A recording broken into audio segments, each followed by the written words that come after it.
Selamat datang kembali di R Entertainment. Selamat datang kembali di The Golden Cross Playlist. Seperti biasa hari ini kita akan melanjutkan review saham part yang ke-364. Namun sebelumnya bagi teman-teman yang mungkin belum subscribe channel YouTube ini, sekali lagi jangan lupa tekan tombol subscribe, nyalakan lonceng notifikasinya agar teman-teman tidak pernah ketinggalan informasi-informasi terbaru dari channel ini. Di part yang ke-364 kali ini kita akan kembali mereview ada 6 saham, ada saham Budi, BNGA, PBRX, SSMS, LSIP, dan saham Baca. Kita sebelum melanjutkan untuk mereview 6 saham tersebut, maka kita akan lihat dulu pergerakan dari indeks harga saham gabungan, di mana hari ini indeks kembali mencetak rekor kenaikan plus 0,56% di harga 6.142, di mana indeks kembali menjauhi level support psikologis di harga 6.000 dan masih memungkinkan untuk bisa terus melanjutkan kenaikan. Tergantung kita lihat dari intermarketnya, kita lihat dari bursa-bursa regional maupun di internasional ya. Asia cukup bagus, hijau semua. Kemudian nanti malam kita lihat di DJI, kita lihat juga ya nanti apakah bisa bertahan di zona hijau ya, mungkin masih bisa tercermin di keesokan harinya. Untuk transaksi hari ini sekitar 13,2 triliun dengan 260 saham naik, 257 saham turun, dan 146 saham yang bergerak stagnan. Kita langsung ke saham pertama adalah saham PT Budi Starch and Sweetener, itu dengan kode emiten Budi, di mana saham Budi tutup stagnan di harga 182, di mana saham Budi sempat naik ke 185 ya, sempat pagi-pagi tadi langsung mungkin open gap up ke atas ya, langsung terbang 185. Namun setelah itu dia mengalami koreksi sampai 180. Namun akhirnya bisa ketarik di sesi terakhir di 182. Transaksi Budi tidak sampai 1 miliar. Coba kita perhatikan dari broker summary apakah menarik atau tidak. Secara volume dan structure ini menarik ya. Berdasarkan pengalaman ini menarik. Sekarang kita coba lihat teknikal. Dari The Golden Cross Analytics menunjukkan bahwa Budi menunjukkan resiko yang low risk, resiko rendah, di mana karena harga Budi saat ini itu dekat dengan area PBL. PBL-nya di 176, kemudian harga Budi di 182. Oleh sebab itu, sebenarnya di harga saat ini juga bisa menjadi titik entry buat teman-teman sebenarnya. Tapi kalau memang bisa dapat lebih dekat dengan 176 ya, di atas 176, katakan 176 sampai dengan 178 itu mungkin lebih menarik ya. Tapi kalau di harga 182 pun sebenarnya sudah menarik. Jadi biasanya kalau kita yakin bahwa oke, fundamentaloginya lagi bagus, tapi harganya secara teknikal ini masih cukup tinggi dari support terkuatnya. Apa yang bisa kita lakukan yaitu kita melakukan money management ya. Jadi kita bisa pembeliannya kita melakukan bertahap. Misalkan sekali trading teman-teman open dengan buy 5 juta rupiah, maka tentu misalkan ambil di 180 sampai dengan 182 di 20%. Kita bisa ambil sekitar 1 juta rupiah dari total yang ingin kita beli. Nanti kalau ternyata dia naik terus, ya tentu kita sudah punya sahamnya. Tinggal kita kawal sampai target. Jadi kita tidak sampai kehilangan momentum. Tapi kalau ternyata dia malah koreksi, dan koreksi itu bisa dekat dengan area support terkuatnya di 176 sampai dengan 178, maka kita juga bisa tambah tuh dengan sisa modal tadi. Bisa ditambah semua. Atau nanti dia mungkin di 179 mulai tambah 178, kita tambah lagi. Yang penting level 176 itu mampu dipertahankan, maka teman-teman bisa melakukan pembelian seperti itu. Jadi kalau di teknikal itu kita money management dengan sistem piramida ya. Jadi semakin ke bawah itu jumlah uang yang kita beli itu lebih besar ya, yang mana akhirnya bisa membuat average down-nya itu bisa lebih turunnya lebih jauh. Jadi kalau misalkan di atas sudah ambil banyak, terus ketika turun kita average down tapi nominalnya tidak sebanyak yang awal, itu average down-nya paling tidak berubah juga mungkin ya. Nah makanya lebih disarankan tuh dibuat piramida ya. Kalau mau average pertama ya porsinya jangan besar, average kedua lebih besar lagi dari porsi pertama, average terakhir atau ketiga bisa jauh lebih besar lagi dari average kedua. Jadi bisa dilakukan secara bertahap jikalau teman-teman merasa bahwa takut ketinggalan momentum untuk beli ya. Jadi kalau memang resikonya masih terlalu besar tapi takut ketinggalan momentum, maka bisa pakai strategi seperti itu. Tapi kalau misalkan besok dikasih kesempatan turun dan bisa bertahan di 176, maka bisa ambil posisi buy di sana ya. Yang penting ya harus diingat selama dia masih bertahan di atas 176, maka Budi masih sangat aman dengan potensi target kenaikan adalah menuju ke 206, itu adalah target ke PBH, dan target jauh menuju 266 yaitu merupakan 40 hari harga tertinggi dari saham Budi. Berikutnya kita punya saham BNGA, yaitu Bank CIMB Niaga, di mana saham BNGA ditutup naik 0,51% di harga 980, di mana BNGA tadi sempat ke 995, sempat menembus PBL yang mana menjadi resisten terkuat, namun sayang sekali ketika closing dia tidak mampu untuk bertahan di atas level tersebut ya. Dia tidak mampu bertahan di atas 990, yang mana artinya ini masih belum bagus sebenarnya. Jadi BNGA hanya bisa dimasukkan ke dalam watchlist besok. Kalau misalkan BNGA bisa melewati 990, maka silakan bisa dipertimbangkan buy di sana. 990 sampai dengan 995, prepare cut loss di 950 960, target kenaikan adalah menuju ke 1040 sampai dengan 1075. Itu dengan catatan adalah kalau misalkan bisa breakout 990. Kalau ternyata belum mampu breakout, ya sudah lebih baik wait and see terlebih dahulu. Kalau kita perhatikan dari broker summary, jelas teman-teman tahu siapa top brokernya. Silahkan buka RTI. Ini tukang goreng, ya teman-teman bisa lihat sendiri. Saya tidak mau menyebutkan kode brokernya, teman-teman bisa lihat sendiri. Secara volume bagus, secara struktur juga bagus, sehingga masih mungkin kalau memang beneran dia bisa tembus kali ini 990, maka potensi kenaikan ke 1075 itu terbuka lebar untuk saham BNGA.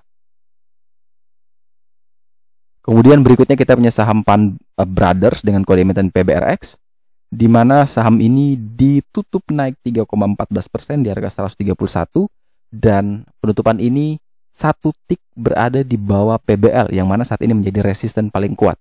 Tadi sempat ke 132, namun sayang sekali dia belum mampu untuk melewati area pentingnya tersebut. Jadi kalau misalkan ini sama seperti saham BNGA, kalau besok bisa breakout, bisa melewati 132, silakan buy di sana. Buy on breakout 132 sampai dengan 134, target kenaikan ke 147 sampai dengan 198, dan batasi cut loss kurang lebih di 127 sampai dengan 128. Kalau misalkan ternyata dia belum mampu melewati 132, jelas lebih baik wait and see terlebih dahulu. Transaksi PBRX hari ini cukup sepi, cuma 328 juta. Maka memang sangat susah sekali kita untuk melihat apakah ada volume yang bagus atau tidak untuk PBRX besoknya. Tapi biasanya beberapa emiten itu memang tidak kelihatan akumulasi dalam harian ya. Jadi misalkan hari ini kita lihat sepi, ya besok bisa saja langsung full volumenya langsung terbang. Ada emiten seperti itu. Ada juga emiten yang harus dikumpulkan dulu nih, diakumulasi pelan-pelan, sudah banyak baru bisa ditarik. Jadi setiap emiten itu punya karakteristik yang berbeda-beda. Jadi kita tidak bisa generalisir semua ini ke semua emiten yang ada di bursa. Jadi kita tinggal lihat dari karakteristik masing-masing. Jadi kalau untuk PBRX sendiri memang saat ini yang kita lihat dari RTI memang volumenya masih belum menarik. Tapi kalau memang bisa melewati 132 besok, maka itu sudah menarik karena teknikalnya sudah bisa melewati area resisten terkuatnya, yang mana kalau sudah lewat itu sudah berubah menjadi PBL lagi atau level support paling kuat dari saham PBRX. Kemudian berikutnya kita punya saham Sawit Sumber Masarana dengan kode emiten SSMS, di mana saham SSMS ini ditutup stagnan di harga 810, dan kalau teman-teman perhatikan bahwa SSMS ini juga sama sempat naik ke 820, namun sayang sekali closing lagi di 810. Padahal 820 ini merupakan area PBL, yang mana sama juga seperti BNGA dan saham PBRX. Dia juga sedang berusaha untuk menembus area PBL ini di 820. Jadi 3 saham tadi silakan masukkan ke watchlist saja. Kalau memang dia mampu melewati area PBL-nya di 820, maka silakan bisa dipertimbangkan buy. 820, 830, target kenaikan terdekat ke 850, terjauh ke 910, dengan prepare cut loss kurang lebih di harga 790 sampai dengan 800. Kalau misalkan belum mampu melewati 820, lebih baik SSMS wait and see terlebih dahulu. Kita jangan masuk. Kita hanya akan masuk kalau dia bisa melewati, atau nanti mungkin ada adjustment PBL. Tapi kalau case-nya seperti ini, saat ini kita lihat bahwa PBL-nya 820, lebih baik ini kita bersabar, menunggu breakout baru kita entry buy. Apakah boleh buy sebelum breakout PBL? Ya, seperti yang sudah saya katakan, boleh-boleh saja, itu hakmu, itu bebas, tidak ada yang melarang. Akan tetapi harus juga bisa mengetahui ketika beli sebelum breakout, maka kita harus tahu juga di mana level harus kita exit, baik untuk pasang stop loss ataupun nanti untuk taking profit. Jadi semua kembali kepada masing-masing, dan mau beli di level berapapun juga itu kembali kepada referensi masing-masing. Dan juga sekali lagi, misalkan ketika saya mengatakan bahwa target kenaikan ke 850 sampai dengan 910, itu adalah sebuah target price ya, yang mana mungkin bisa sampai ke sana. Tapi kalau tidak sampai ke sana pun, teman-teman boleh kok taking profit di harga 820 atau 840 atau 835, bebas. Target price-nya memang ke sana, tapi kalau memang merasa bahwa target itu tidak mungkin tercapai, ya silakan di TP. Atau kalau merasa bahwa sudah cukup cuannya, ya sudah, itu di TP. Tapi kalau masih merasa bahwa ini masih belum maksimal, ya sudah dikawal dengan trailing stop. Jadi target price itu bukan suatu hal yang baku yang harus diikuti, bahwa ini karena belum kena TP jadi saya masih belum jual, saya masih hold. Itu seharusnya kita bisa lebih dinamis dengan market, karena market tuh kadang ketika sudah mau mendekati targetnya tiba-tiba ada sentimen jelek, dibanting lagi. Itu yang akhirnya membuat kita tidak pernah bisa merasakan profit. Kita hanya melihat profit itu hanya sekedar screenshot ya. Jadi tidak sampai kita realisasi. Jadi jangan sampai seperti itu. Kalau memang merasa bahwa profitnya itu sudah cukup, kalau memang merasa bahwa ini sudah tidak kuat lagi tenaganya, ya sudah, walaupun belum capai target price, ya sudah dibungkus saja cuannya daripada tidak dapat sama sekali. Tapi kalau masih ragu, ya sudah dikawal dengan trailing stop. Jadi sudah mengamankan porsi cuannya. Kalau ternyata dia masih naik terus, syukur. Kalau ternyata dia malah berbalik arah, tetap kita bisa cuan. Jadi jangan sampai, intinya adalah jangan sampai kita sudah profit, tahu-taunya jadinya loss kembali. Itu yang sangat disayangkan. Kalau kita perhatikan dari broker summary untuk SSMS, secara structure ini menurut saya pribadi menarik ya, volume juga menarik. Semoga besok dia mampu melewati 820. Berikutnya emiten sawit lainnya adalah LSIP, PP London Sumatera Indonesia, di mana perusahaan perkebunan ini ditutup naik 0,46% di harga 1080. Sempat dia turun ke 1070, sempat juga dia ke 1090, tapi bisa closing di 1080, naik 1 tick saja. Di hari sebelumnya dia mampu mengamankan area pentingnya, yaitu di PBL 1050, dan sekarang dia sedang berada dalam medium risk, berada di antara tengah-tengah menuju ke PBH di 1110 atau dia menuju ke 1050. Jadi 30 poin ya, dari jaraknya ke resisten dan jaraknya ke support. Jadi risk rewardnya masih 1:1. Oleh sebab itu kalau misalkan teman-teman dikasih kesempatan untuk ambil di dekat dengan 1050 sampai dengan 1055, itu mungkin jauh lebih menarik. Yang penting adalah dia mampu mempertahankan area penting level support terkuat di 1050. Kalau memang dia mau koreksi silakan, asalkan 1050 itu bisa dipertahankan. Kalau 1050 itu bisa dipertahankan, maka silakan bisa pertimbangkan entry. 1050 sampai dengan 1055, target kenaikan ke 1110, target jauh ke 1185, dan batasi cut loss kurang lebih di 1035 sampai dengan 1040. Jadi teman-teman bisa menyesuaikan, cut loss-nya boleh pasang di 1035 sampai 1040 atau bisa atur sendiri sesuai dengan preferensi resiko masing-masing. Jadi yang saya sampaikan di sini memang preferensi resiko saya pribadi. Saya cuma bisa tolerir 3 sampai 4 tick saja dari harga support terkuat. Selebih dari itu saya wajib cut loss. Walaupun nanti habis saya cut loss dia naik lagi, itu bukan urusan saya karena market tidak bisa saya prediksi dengan pasti. Apakah setelah saya jual dia bisa turun terus atau dia bisa malah naik. Yang bisa saya lakukan adalah saya kontrol apa yang bisa saya kontrol, yaitu kalau memang dia sudah kena trading plan saya, ya udah cut loss. Nanti kalau dia bisa rebound naik lagi di atas PBL, ya sudah saya ambil lagi. Sesimpel itu. Daripada saya berspekulasi bahwa ini kalau saya jual nanti malah dia naik kan rugi. Tapi kalau saya tidak jual malah dia turun lagi. Itu kita kehabisan tenaga atau kehabisan pikiran hanya urus hal-hal yang memang tidak bisa kita kendalikan. Jadi itu yang menjadi poin buat teman-teman juga untuk bisa dipertimbangkan. Untuk broker summary, secara volume di sini cukup bagus, strukturnya bagus ya, semoga kita bisa dapat kurang lebih 1050 sampai dengan 1055 sehingga potensi rewardnya itu bisa jauh lebih besar karena sekarang ini risk rewardnya 1:1. Maka kita kalau bisa tawar lebih rendah lagi biar kita bisa dapat harga yang pas, yang mana bisa menghasilkan risk reward yang lebih menarik lagi. Dan saham terakhir yang akan kita review kali ini adalah saham Bank Capital Indonesia dengan kode emiten BACA, di mana saham ini kemarin menjadi saham yang trending topik di salah satu forum ya, salah satu platform, yang mana karena saham ini sudah naik kurang lebih kalau tidak salah saya ingat 7-8%, setelah itu malah auto rejection bawah. Setelah ada berita yang dikeluarkan, berita positif, ternyata malah auto rejection bawah. Dan auto rejection bawah itu diguyur oleh salah satu broker yang cukup masif sekali.